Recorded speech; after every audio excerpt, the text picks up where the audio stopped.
지금 이제 그 오피스텔하고 상가, 이제 주택 시장을 많이 이렇게 눌러놔서 오피스텔은 이제 특히 상가 투자하신 분들이 이제 많이 있는데, 저도 예전에 그래서 상가 하나 계약을 쓸데없는 거 계약한 적이 있는데, 예전에 30대 때 보통 이제 분양 사무실 가면 막 정신이 없거든요. 그래서 맞아요. 거기 가면 계약서 쓰게 돼요. 그분들의 그 언변이 정말 어마어마합니다. 그래서 계약을 해놓고 와서 이제 정신 차려보면 이거 내가 왜 계약했지? 그래서 이제 후회하는 경우가 있는데, 이렇게 오피스텔이나 상가를 이제 분양 계약이요, 매매 계약 말고 이렇게 했는데 알아봤더니 이게 상태 좀 안 좋아. 이때 해약할 수가 있나요?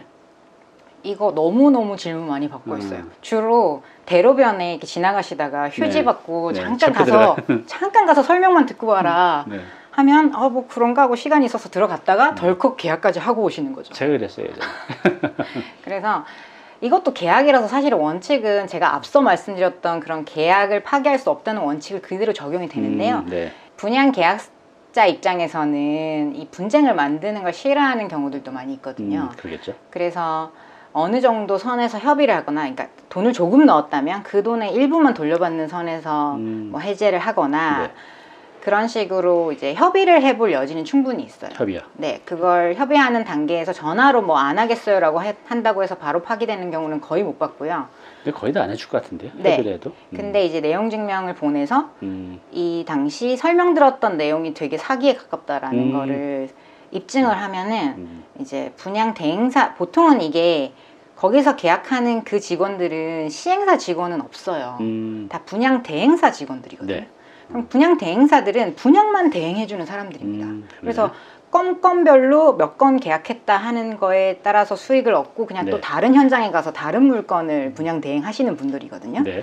그래서 이분들이 하는 말을 뭐 녹음을 해놨다든지 네. 설명해준 메모지를 확보해 놓으셨다든지 이런 부분에 있어서 여기에 뭐 완전 큰 스포츠 센터가 들어온다, 주변에 뭐 지하철 노선도가 이미 정해졌다, 이렇게 설명을 들었는데 알고 보니까 거짓말이었다. 이 정도를 입증하실 수 있다면은 우리가 이거 시군구청에 알려가지고 문제 삼겠다, 금감원에 알리겠다, 뭐 좀 약간 세게 얘기를 하는 거죠. 그런 부분을 이제 내용 증명으로 정리를 하셔서 보낸 경우에 저희가 맡아서 해본 결과 그래도 한 30% 내외 정도는 네. 계약 해지가 된 경우가 많습니다. 그래도 저는 90%가 또 나오길 기대했는데 30%밖에 안 되네요. 이렇게 해도. 계약이 안 되면 이제 해제가 안 되면 이제 소송으로 가야 되는데요. 네.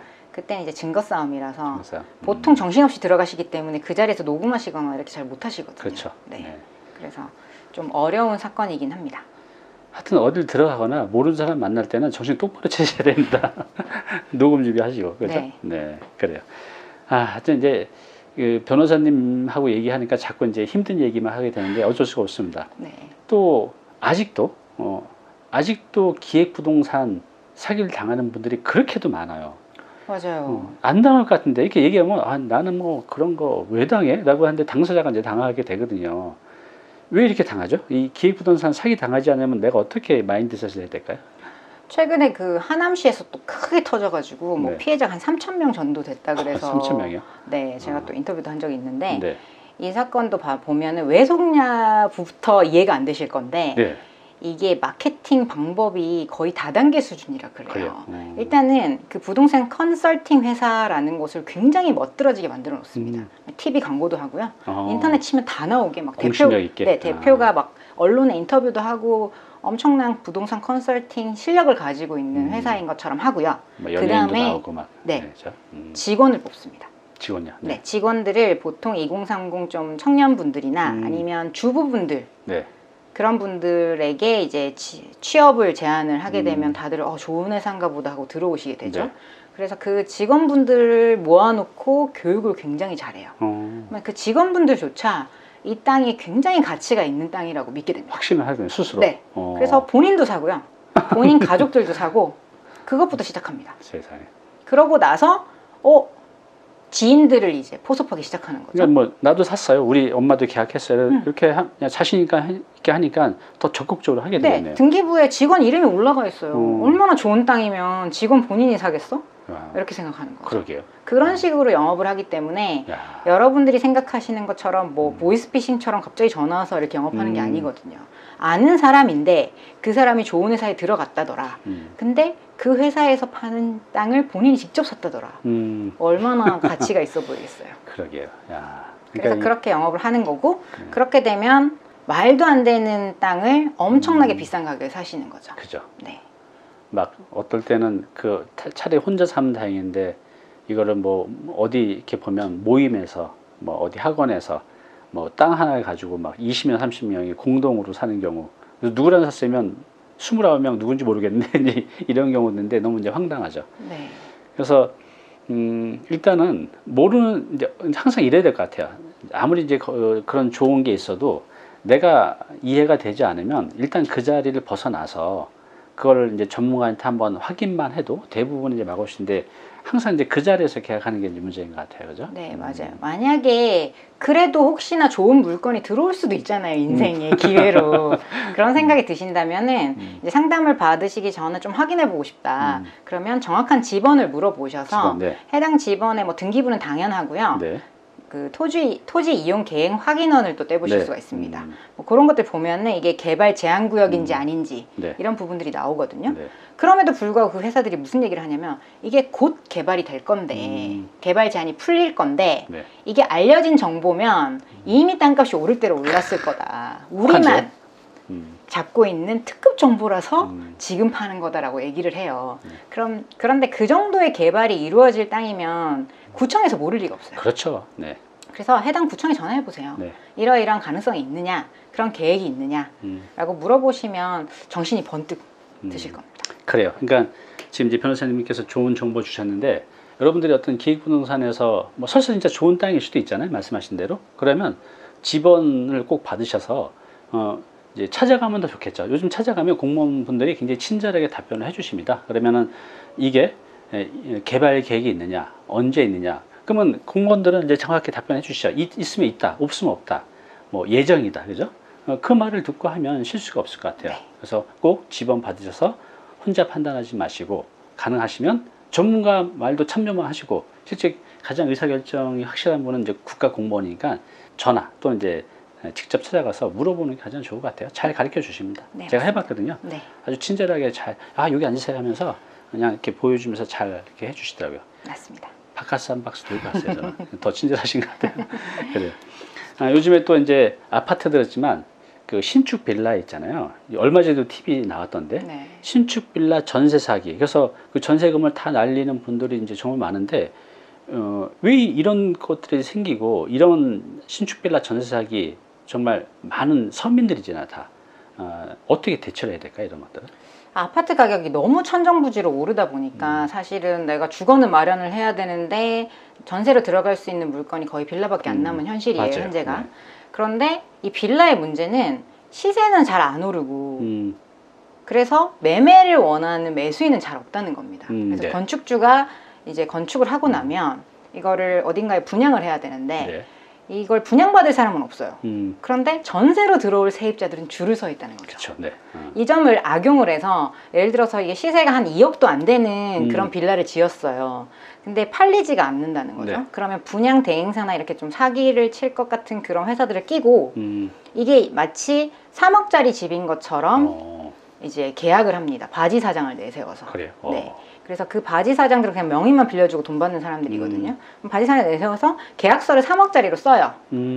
그러면 이게 3억짜리 집이 되죠. 네. 그러고 나서 전세를 2억 5천에 받는 겁니다. 네. 그러면 뭐 3억짜리 집이니까 2억 5천에 들어가도 좋겠다.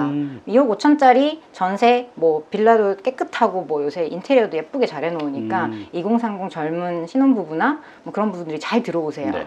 그렇게 계약을 하고 나서 나중에 이사를 나갈 때 보증금 돌려주세요라고 하면 바지 사장들 연락이 안 되고 그 경매를 넘기려고 보니까 이 집은 2억도 안 되는 집이었던 네. 거죠. 이런 식의 문제가 생기는 게 바로 신축 빌라 사기 사건입니다. 그래요.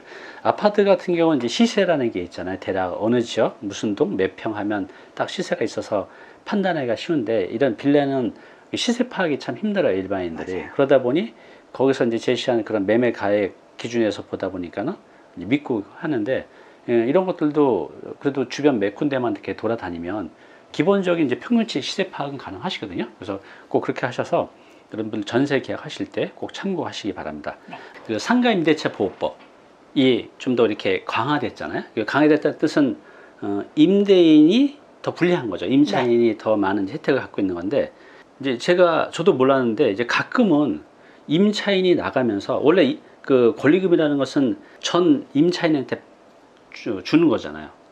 근데 상가 임대인, 그러니까 상가 건물주한테 요구하는 사례도 가끔 있다고 하는데 이게 가능한가요? 어떤 경우가 이렇게 생길 수가 있어요? 네, 원래 권리금의 개념은 임차인들끼리 새 네. 임차인이 전 임차인에게 주고 그렇죠. 또 다음에 나갈 때 다음 임차인에게 주고받는 받아오는 건데. 그런 개념이었는데 이게 예전에 악덕 임대인들 몇이 네. 이제 뭐 내가 직접 들어가서 장사할 테니까 그냥 나가 하면서 쫓아내는 경우들이 있다 보니까 네네. 임차인을 보호하기 위해서 이제 권리금 회수 방해 금지 조항을 만들었습니다. 권리금 회수 방해 금지. 네, 이거는 임대인이 직접 돈을 줘야 된다는 뜻은 아니고요. 이제 임차인이 나가면서 새 임차인을 구해서 내가 권리금 계약했으니까 이 새 임차인이랑 임대차 계약을 하세요라고 했을 때 네. 임대인이 이를 거부하면 권리금을 못 받게 되잖아요. 네. 이걸 하지 말라라는 규정이에요. 그렇군요.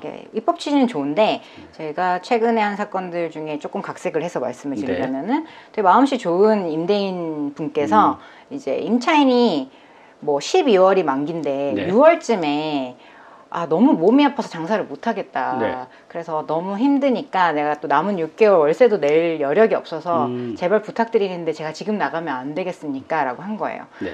그럼 보통은 중간에 해지를 하려면 다음 세입자를 구해놓고 나가야 되는데 그렇죠. 네. 이분은 그래도 오랫동안 여기 이제 있었던 분이고 하니까 몸이 아파서 나간다니까 좀 마음이 아파서 알겠다, 내가 공시를 좀 감당을 하더라도 우선 보증금 내줄게 아우, 해서 너무 착하게 보증금 내주고 깨끗하게 이 상가를 비웠어요. 정말 착한 임대인이시네요. 네, 그러고 나서 이제 몇 달이 지나서 뭐 빈 상태로 있다가 새로운 임차인을 받은 거죠. 근데 이제 나중에 몇 달이 지난 다음에 네. 전 임차인이 네. 소송을 걸어요. 나 왜? 권리금 못 받았으니까. 어? 권리금을 회수하는 걸 당신이 방해했기 때문에 내가 회수를 야. 못했다. 라고 하는 소송을 냈는데 뭐 네. 사실관계가 뭐 복잡하긴 하지만 어쨌든 그런 사건들도 있습니다. 그래서 판결 어떻게 났어요? 이거는 이제 확실하게 방해했다라는 증거가 없어서 네. 임대인이 전부 승소하셨습니다. 근데 다행히 승소했지만 이렇게 억울한 상황에서 임대인이 권리금을 내주는 경우도 왕왕 있나 네. 봐요, 요즘에? 말도 안 되는 계약을 요구하는 경우들이 있어요. 그러니까 뭐 정상적으로 어느 정도의 임차인을 구해오면 네. 계약을 새로 하시겠죠. 네. 근데 뭐 이 임차인 자체가 주변에서 아주 문제를 일으키고 다니는 좀 문재인이라는 걸 알고 있는데도 불구하고 이렇게 그 사람이랑 계약을 해라, 내가 이 사람한테 권리금을 받기로 했으니까. 그러면 임대인 입장에서는 이 믿을 수 없는 임차인이랑 계약을 할 수가 없는데 네. 이런 경우까지도 포함해서 이 규정을 이용해서 손해배상 청구 소송이 들어와요. 아이고, 그렇군요. 네. 그러니까 임대인분들도 이게 상가 임대차 보호법이 이제 약자를 위해서 만들어 놓은 거기 때문에 이제 강자, 여기서 이제 임대인 측이죠. 이게 어떤 법인지를 충분히 이해를 하고 또 불이익이 당하지 않도록 이제 계약이나 이런 상황 파악을 잘해서 이제 결정을 이제 하셔야 될 것 같습니다. 네. 우리가 이제 그 계약을 하게 되면 보통 이제 뭐 중도금, 잔금, 날짜를 이제 명시를 하잖아요. 뭐 어떨 때는 이제 중도금 없이 잔금으로 가게 하는데 어쨌든 계약서를 쓸 때 중도금 날짜, 그다음에 얼마를 불입할지, 또 잔금에 또 얼마를 할지 이게 딱 정해지잖아요. 근데 이제 아주 가끔은 그 정해진 날짜보다 일찍, 뭐 예를 들어서 뭐 3월 10일인데 뭐 3월 5일, 저도 그런 적이 한 번 있어요. 뭐 문제되지 않을 것 같아서 또 잔금 날짜보다 더 일찍 이렇게 입금을 했을 때 이게 법률적으로 문제가 생길 수가 있나요? 네, 그런 질문 많이 하시는데요. 보통 부동산 상승기에 이런 문제가 많이 일어나요. 그래서 계약을 했는데 돌아서니까 막 올라가. 5천만 원, 1억이 올라가. 네. 그러면 매도인 입장에서 너무 속이 쓰리잖아요. 그래서 배액 배상을 하더라도 이 계약을 파기하고 싶은 그렇죠. 생각이 많이 드시는데 이런 순간에 띠링 입금 문자가 옵니다. 중도금이 그냥 매수인이. 네, 매수인이 한 달 남은 중도금을 지금 입금을 하는 거예요. 그래서 매도인께서 저한테 전화가 와요. 아니 변호사님, 아니 한 달이나 남았는데 지금 입금을 했어요. 이거 너무 기분 나쁜데 내가 계약 파기할 수 있어요? 네. 이렇게 물어보는 거예요. 어떻게 돼요?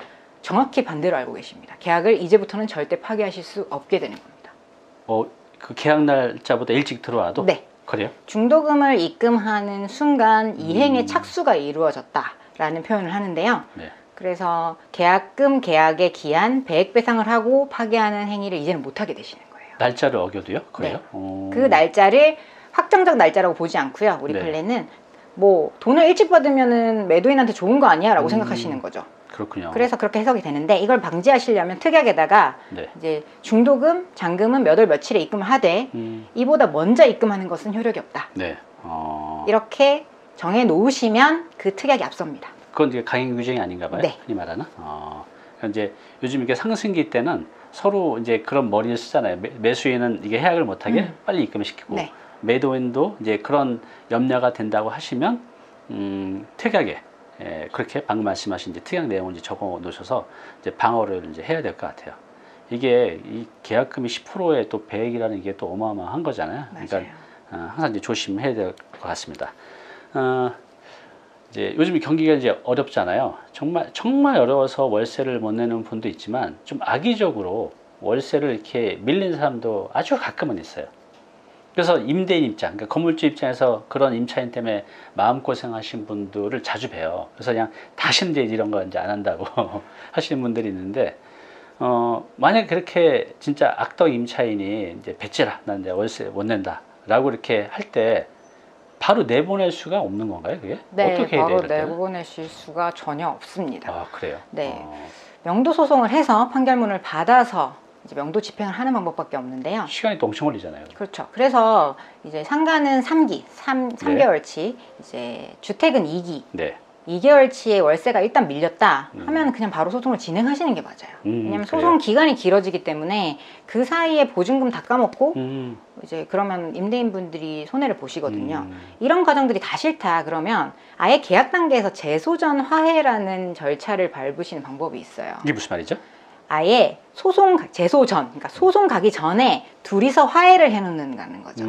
그래서 명도에 관한 재소전 화해를 미리, 그건 법원을 통해서 신청하셔서 미리 하시는 거거든요. 네. 그걸 받아 놓으시면 나중에 명도 소송 없이 집행이 가능합니다. 그러니까 이제 임대인 입장에서 필요한 거거든요. 임대인 네. 입장에서 요즘 자꾸 이렇게 밀리고 좀 불안한데, 그러면 그 방금 말씀 재소전 하해 조서를 해서 네. 공증을 받아야 되는 건가요? 공증하고는 좀 다르고 법원에 아예 신청을 하고 쌍방 출석 한번 하셔가지고 확인하면 판결문과 동일한 효력의 조서가 나오거든요. 같이 출석을 해야 돼요? 네. 좀 한 번. 번거롭네요. 네. 한번. 뭐 이제 금액이 크다고 하면 그렇게 해서 재소전 하해 조서로 이제 계약을 해놓으면 나중에 이제 임차인이 월세를 밀릴 때 이런 소송이나 그런 과정 없이 바로 네, 집행이 가능. 집행. 네. 집행이라는 뜻이 뭐죠, 여기서는?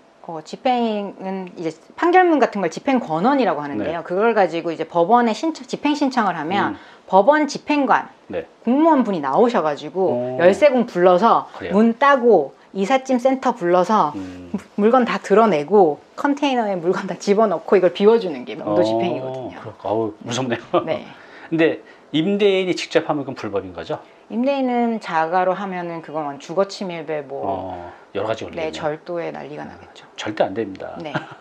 그래요.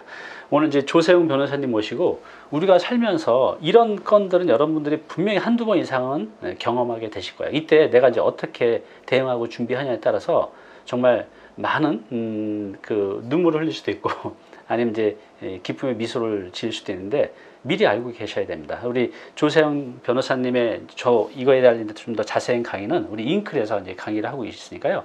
꼭 가서 보시면 이제 많은 도움 되실 겁니다. 오늘 이렇게 나오셔서 감사합니다. 감사합니다. 네. 네, 잘 보셨나요? 조세웅 변호사님의 전 강의를 보고 싶은 분들은 아래 링크 달아 놓을 테니까 보시고요. 혹시 이런 강의도 준비해 주세요. 이런 강의 보고 싶어요. 라고 말씀해 주시면 저희가 강사님을 찾아서 꼭 공유해 드리겠습니다. 아래 댓글로 남겨 놓으시면 됩니다.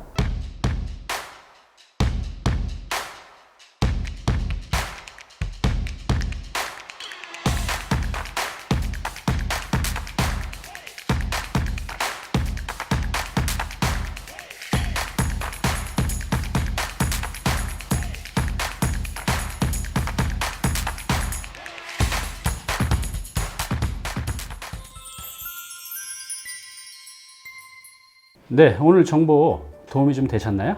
앞으로 이런 정보 계속 받아보실 분은요, 여기 구독 부탁드리고요. 그 다음에 오른쪽은 제가 추천하는 영상입니다. 꼭 한번 보시기 바랍니다.